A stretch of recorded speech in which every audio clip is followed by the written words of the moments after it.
देखिए, आज हम संख्या पद्धति क्लास 9 एक्सरसाइज जो है आपकी 1.1 को शुरू करते हैं। और इसका पहला प्रश्न आपको किताब में दिया गया है कि क्या शून्य एक परिमेय संख्या है। क्या शून्य एक परिमेय संख्या है? क्या आप इसे P/Q के रूप में लिख सकते हैं, अर्थात क्या आप इसे भिन्न के रूप में लिख सकते हैं? अगर हाँ तो वैसा बताइए। जहां पर वो कह रहा है P और Q पूर्णांक है, सबसे पहले तो हम P और Q ये भिन्नात्मक संख्या है मानी गई है आपकी, क्योंकि यहाँ पर P जो है अंश के रूप में, Q हर के रूप में माना गया है। अब क्या होता है, तो ये पूछ रहा है कि P और Q पूर्णांक है और Q बराबर नहीं है 0 के। कहने का मतलब है Q जो है वो कभी 0 नहीं होना चाहिए। और क्या शून्य जो है हमारा यानी कि 0 जो है वह परिमेय संख्या है। तो इसके उत्तर में हम लिखेंगे, सबसे पहले तो पूछा क्या शून्य एक परिमेय संख्या है, तो हम सबसे पहले लिखेंगे कि हाँ शून्य एक परिमेय संख्या है।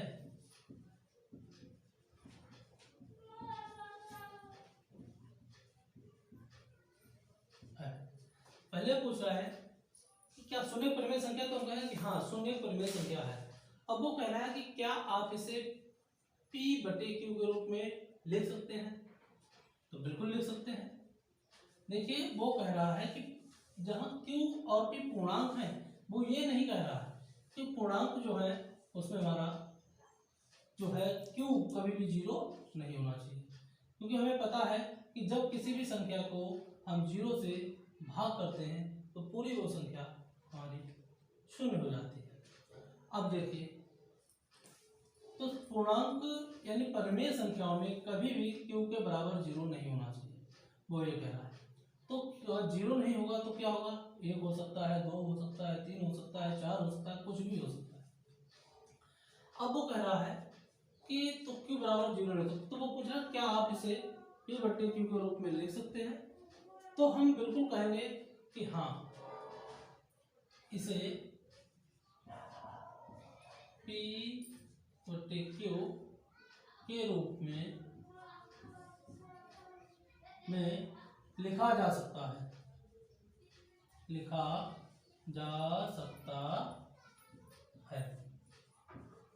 अब देखिए इसको हमें दिखाना यह है कि P/Q जो है वो हम किस तरह से लिख सकते हैं। देखिए अगर हम बात करें 0 की, कभी भी कोई संख्या अगर हमारी इस तरह से दी है कि इन्होंने पूछा है कि Q 0 नहीं था, तो हमारा P तो 0 हो सकता है, तो हम 0/1, 0/2, 0/3, 0/4, 0/5 लिख सकते हैं। अब वो कह रहे हैं कि Q कभी भी 0 नहीं होगा। अगर कोई यही संख्या इस तरह से लिखता कि 1/0, 2/0, तो ये चीज हमारी गलत हो जाती है। ठीक है, इस तरह से हमारे पहले क्वेश्चन का हल हो जाता है। हाँ, तो इसके बाद अब हम चलते हैं, सवाल नंबर आपका 2 है।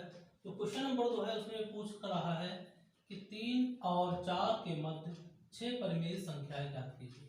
देखिए जब भी हमें परिमेय संख्याएं ज्ञात करनी होती है, जितनी संख्याएं वो पूछ रहा है, यहाँ पर कितनी संख्या पूछ रहा है 6, तो 6 संख्याएं पूछ रहा है, तो हम क्या करेंगे 3 और 4 को क्या करेंगे, इसमें सबसे पहले तो हम ये देखेंगे 6 संख्या पूछ रहा है, तो पहले हम लिखेंगे कि 3 और 4 को 6 और जितनी संख्या दी होगी उसमें हम 1 जोड़ देंगे। जितनी भी संख्या दी हो उसमें हम 1 जोड़ देंगे, तो ये हमारा हो जाएगा 7। तो 3 और 4 को 7 से गुणा और भाग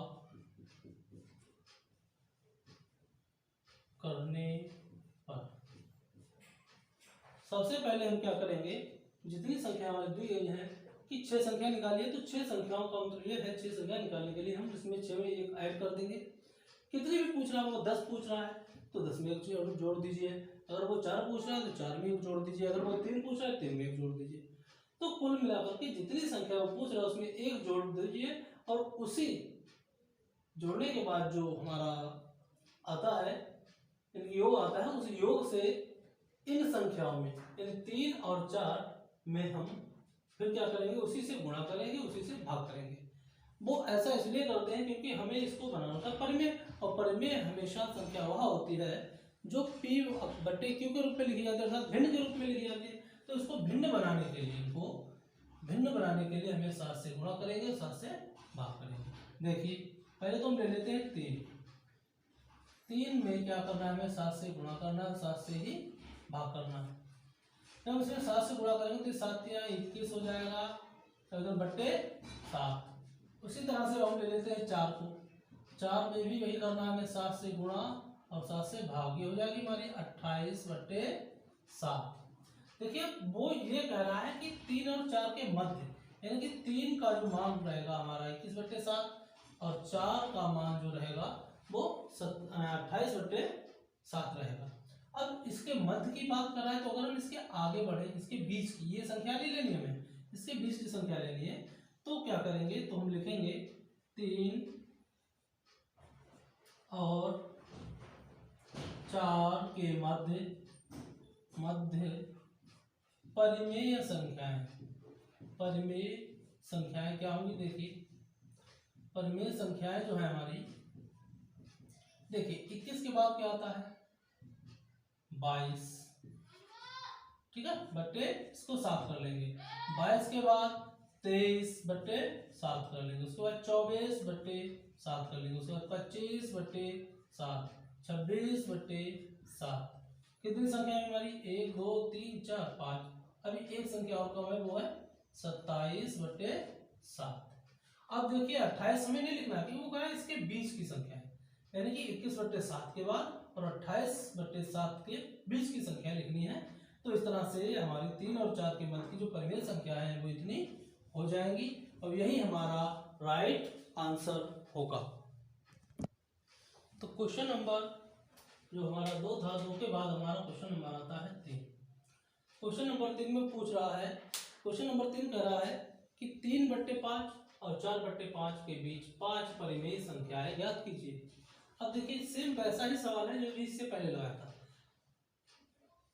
इससे पहले मैंने लगाया था, तो बिल्कुल सेम वैसा ही है, जो प्रोसेस मैंने उसमें किया था, जो क्रिया उसमें की थी, वही क्रिया यहाँ पे आपको करनी है। तो सबसे पहले हम क्या करेंगे, यहाँ पर संख्या कितनी पूछ रहा है 5, तो यानी कि 5 में हम 1 जोड़ लेंगे। तो क्या करेंगे 5 में 1 जोड़ेंगे यानी कि 3 बट्टे 5 और 4 बट्टे 5 को 5 प्लस 1 कितना हो जाएगा हमारा 6 से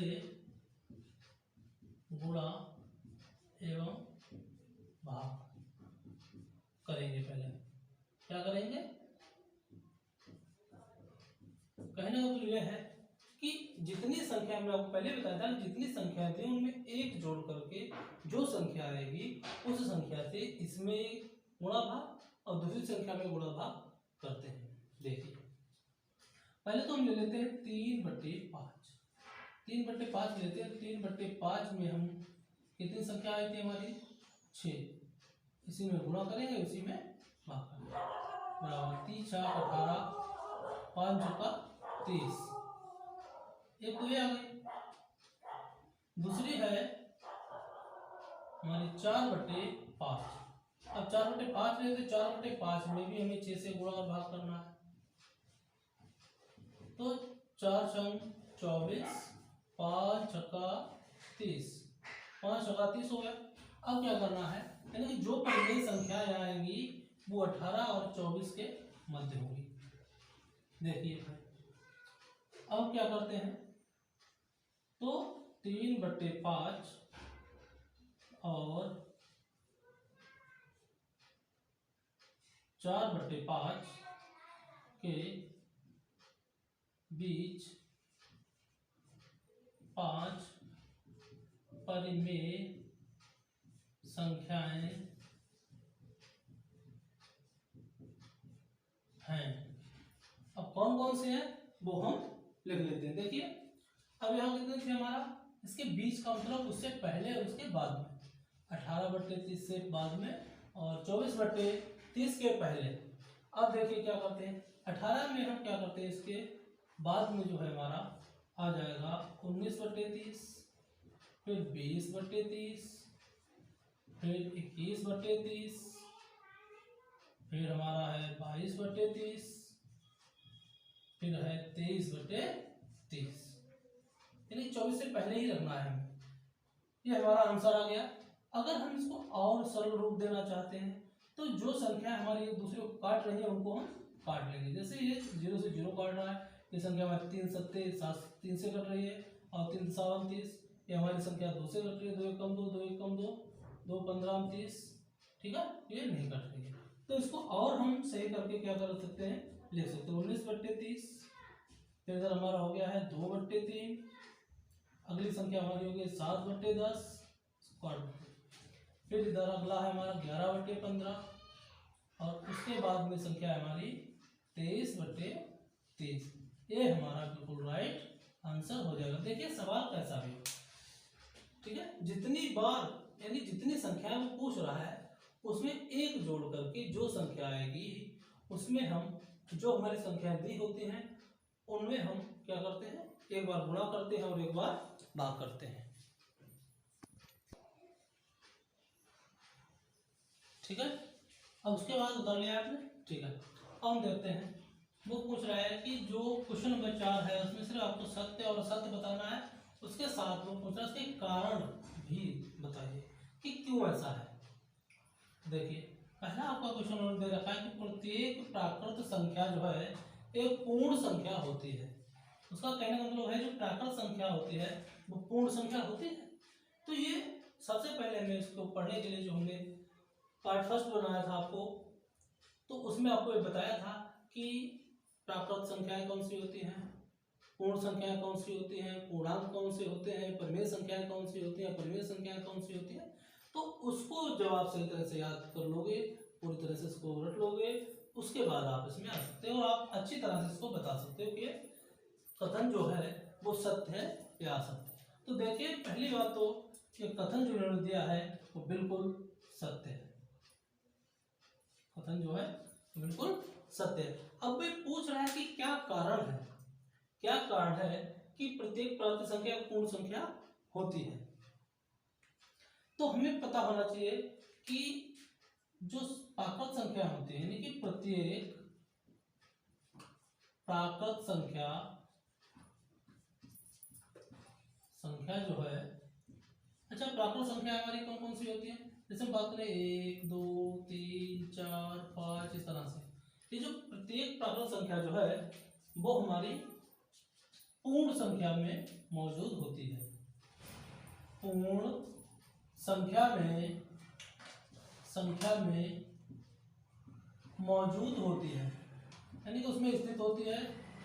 उससे अगर हम चाहें तो पूर्ण संख्या से प्राकृत संख्या निकाल सकते हैं, यानी कि प्रत्येक प्राकृत संख्या जो है वो पूर्ण संख्या में मौजूद होती है।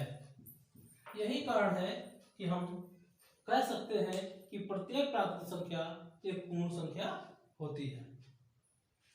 अगला सवाल है आपका कि प्रत्येक पूर्णांक एक पूर्ण संख्या होती है। देखिए सबसे पहले आपको पता होना चाहिए पूर्णांक क्या होता है और पूर्ण संख्या क्या होती है। सब वो क्या पूछ रहा है कि प्रत्येक पूर्णांक एक पूर्ण संख्या होती है, तो आपको ये पता होना चाहिए कि पूर्णांक क्या होता है और पूर्ण संख्या क्या होती है। तो ये इस तरह से अगर हम बात करें कि पूर्णांक, तो हम ये कहेंगे इसका आंसर आएगा आपका असत्य,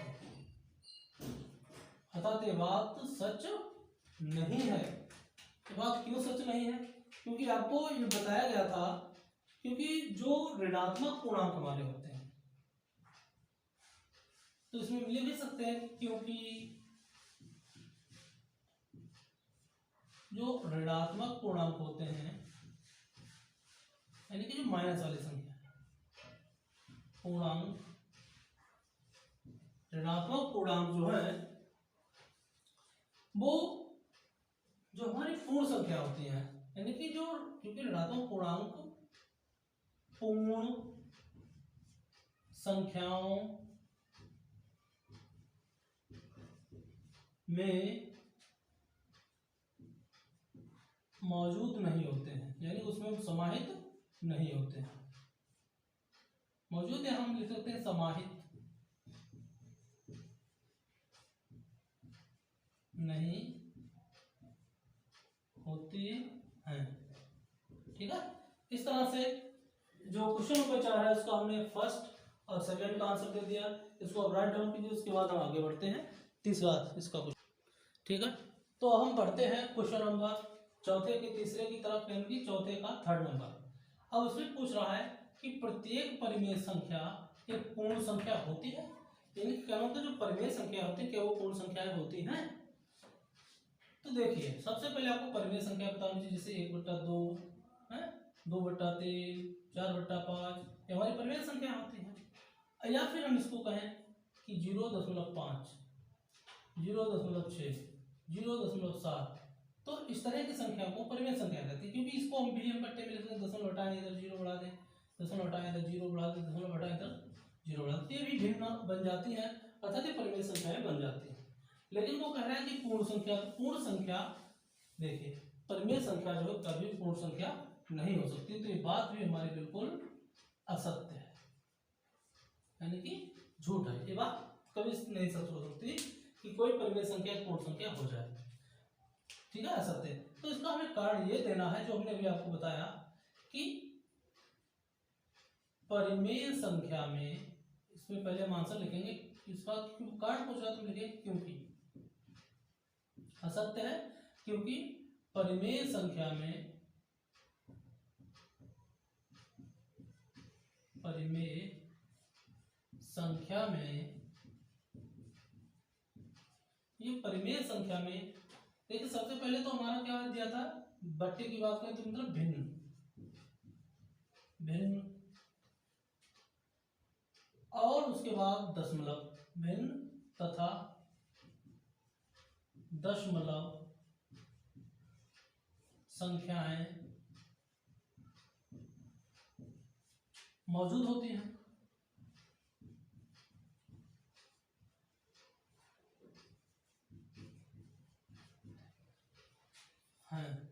ठीक है, यानी कि परिमेय संख्या में भिन्न तथा दशमलव संख्याएं भी मौजूद होती हैं। जो संख्याएं जो है हमारी वो पूर्ण, जो पूर्ण संख्या में समाहित नहीं होती है। ठीक है, जो हमारी क्या होती है, पूर्ण संख्या में समाहित नहीं होती है। तो इस तरह से हमने प्रश्नावली 1.1 यानी कि 1.1 जो है क्लास 9 का आपका कंप्लीट कर दिया है।